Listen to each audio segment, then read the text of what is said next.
السلام علیکم دوستوں، حضرت عمر فاروق اعظم رضی اللہ تعالی عنہ کا ایک دلچسپ واقعہ بیان کرنے جا رہے ہیں، لہٰذا اس ویڈیو کو آخر تک ضرور دیکھیں۔ ایک شام حضرت عمر فاروق اعظم رضی اللہ تعالی عنہ اپنا کوڑا اٹھائے نکل پڑے۔ پیچھے پیچھے سیدنا ابن مسعود رضی اللہ تعالی عنہ بھی چل پڑے۔ آپ رضی اللہ تعالی عنہ مدینے کی گلیوں میں گشت فرما رہے تھے کہ ایک گھر میں آپ کو روشنی دکھائی دی اور کچھ لوگوں کے بات کرنے کا اندازہ ہوا۔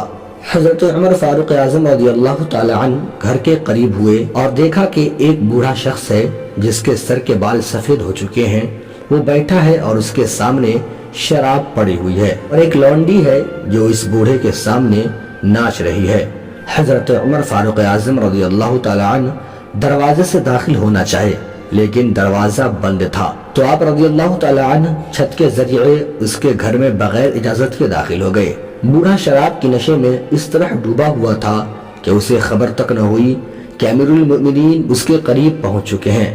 حضرت عمر رضی اللہ تعالی عنہ بوڑھے کے پاس گئے اور فرمایا، اے شخص، تو یہاں شراب پی رہا ہے جبکہ تجھے معلوم ہے کہ شراب پینا کتنا بڑا گناہ ہے، لہٰذا اب تجھے میری تلوار سے کون بچائے گا؟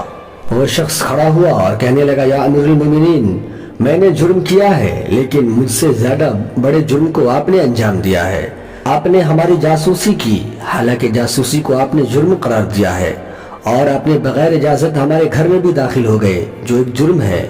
سیدنا عمر فاروق اعظم رضی اللہ تعالی عنہ نے اس بوڑھے شخص کے اس سخت رویے پر کسی ناراضگی کا اظہار نہ کیا اور صرف اتنا ارشاد فرمایا کہ تم نے سچ کہا، اور آپ رضی اللہ تعالی عنہ وہاں سے نم آنکھیں لے کر وہاں سے روانہ ہو گئے، اور راستے میں یہ جملے دہراتے ہوئے آ رہے تھے کہ عمر کی ماں عمر کو گم پائے، عمر کی ماں عمر کو گم پائے، اگر اسے اس کے رب نے نہ بخشا تو عمر کا کیا بنے گا؟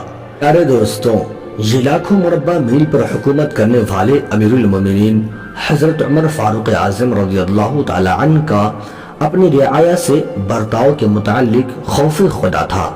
اس بوڑھے شخص کو گناہ کبیرہ سے آپ بچانا چاہتے تھے۔ دوسری طرف اس بوڑھے پر اس واقعہ کا اس قدر اثر ہوا کہ وہ اپنے گھر والوں سے منہ چھپاتا پھرتا اور کہتا کہ اب تو مجھے امیر المومنین نے دیکھ لیا ہے، وہ یقیناً میرا پیچھا کر رہے ہوں گے، بس اس نے خود کو روپوش کر لیا اور امیر المومنین کے مجلس کو نہیں جاتا۔ کچھ عرصہ گزرا کہ عمر فاروق اعظم رضی اللہ تعالی عنہ لوگوں کی ایک جماعت میں بیٹھے ہوئے تھے کہ ایک شخص جو خود کو چھپائے ہوا تھا وہ مجلس میں داخل ہوا اور سب سے آخر میں بیٹھ گیا۔ امیر المومنین نے اسے دیکھا اور آپ نے لوگوں کو حکم دیا کہ فلاں شخص جو سب سے آخر میں بیٹھا ہے اسے یہاں بلایا جائے۔ لوگوں نے اسے پکڑا اور عمر فاروق اعظم رضی اللہ تعالی عنہ کی بارگاہ میں پیش ہونے کو کہا۔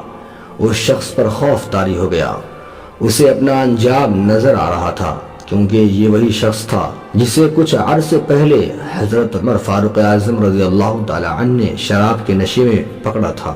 وہ ڈرتا ڈرتا امیر المومنین کے سامنے پہنچا۔ امیر المومنین حضرت عمر فاروق اعظم رضی اللہ تعالی عنہ نے اسے دیکھا تو فرمایا، میرے قریب ہو۔ تو وہ قریب ہوا۔ آپ نے کہا، اور قریب ہو؟ تو وہ ڈرتا ڈرتا تھوڑا اور قریب ہوا، حتیٰ کہ وہ بہت قریب ہو گیا۔